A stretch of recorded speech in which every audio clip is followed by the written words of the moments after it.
Hello, I'm Simon Whistler. You're watching the Today I Found Out YouTube channel, and in the video today we're looking at whether firemen's poles are a real thing or just another myth from Hollywood. Let's get started.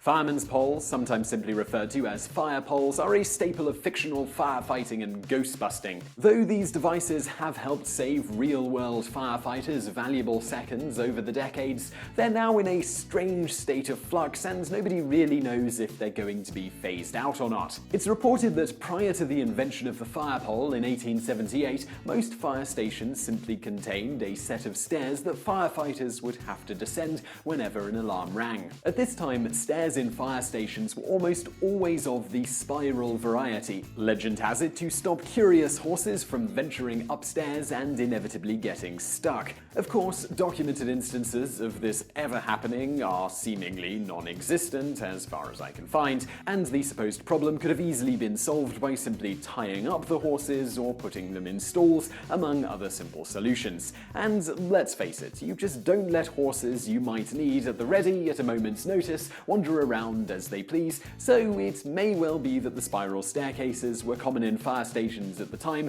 for the same reason most other spiral staircases are put in, to save space. Now, if you're curious about why firefighters of this age spent the majority of their time above the ground floor, that has a lot to do with how firehouses back then were constructed. To quote the Seattle PI, the majority of firehouses in the 19th century were 2 or 3 stories. Typically, the horse-drawn fire carriages and horses would occupy the first floor, the second floor would be the firefighters' sleeping quarters, and in some cases a third floor would serve as a hay bale storage to feed the animals. As you can imagine, whenever an alarm sounded, it would invariably end with a crush of firefighters desperately trying to force themselves down the same tiny spiral staircase.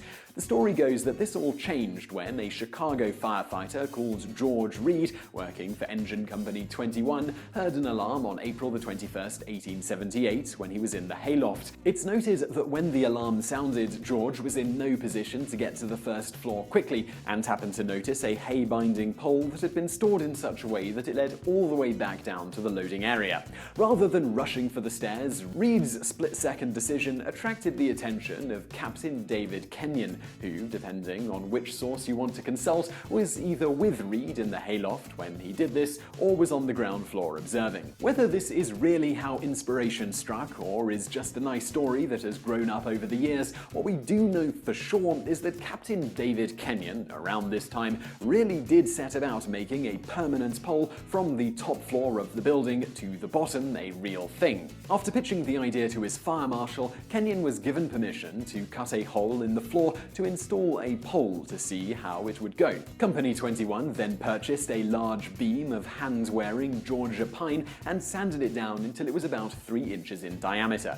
They then coated it in several layers of varnish and some paraffin to protect their hands as they slid down it. It is generally reported that Engine Company 21 were widely mocked by their peers over the pole, but this may well have had little to do with the pole itself and more to do with just finding any excuse to make fun of them. You see, with the exception of David Kenyon, Engine Company 21 consisted solely of black firefighters, and it wasn't just the pole that they were mocked for. The Chicago Tribune is noted as having been particularly harsh on Company 21, patronizingly referring to them as boys in articles detailing their heroics, and on more than one occasion publishing racist cartoons and sketches about the group. With that in mind, it may put a smile on your face to hear that for the most part, whether because of the pole or just personal pride to prove the naysayers wrong, spurring them on, Company 21 consistently outperformed their fairer-skinned peers in response times. Whether accurate or not, the credit for this was ultimately given to the fire pole, which resulted in other stations around town installing their own poles, and the practice spread from there. While fire poles are undoubtedly useful, in more recent years they have become noticeably more rare, partially because newer fire stations are often constructed across a single floor. Although older, refurbished stations can still be found containing fire poles, they've had to be changed somewhat to accommodate modern safety standards.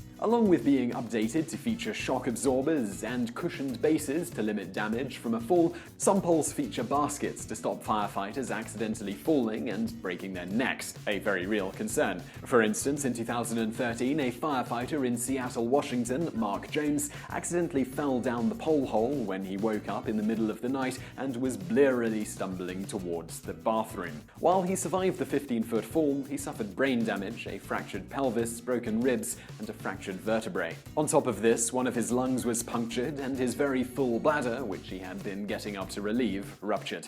On the flip side of the coin, some stations and states still embrace the pole thanks to the reason it was first invented: speed. Though estimates vary, it is generally thought that fire poles can reduce response times by as much as 20 to 25 seconds in multi-storied fire stations. There's also some concern that having a bunch of firefighters rushing down the stairs at the same time might end up being no safer than the poles. As one firefighter, who asked not to be named, stated, "It only takes one person's misstep and you're going to have a crew of people at the bottom of the staircase." That said, according to an interview with one of the few manufacturers still making brass fire poles, McIntyre Brassworks Incorporated, some fire stations today have them purely for show, sometimes even installing fire poles that come from a hole in the ceiling that leads to nowhere. So I really hope you found that video interesting. If you did, please give us a like below. It really helps out, and don't forget to subscribe. There's a big button on the screen now. Also, over there on the right, a couple of other videos you'll probably enjoy if you enjoyed this one. And I know if you're on a mobile device, you can't click on any of this stuff, so there will be links in the description below.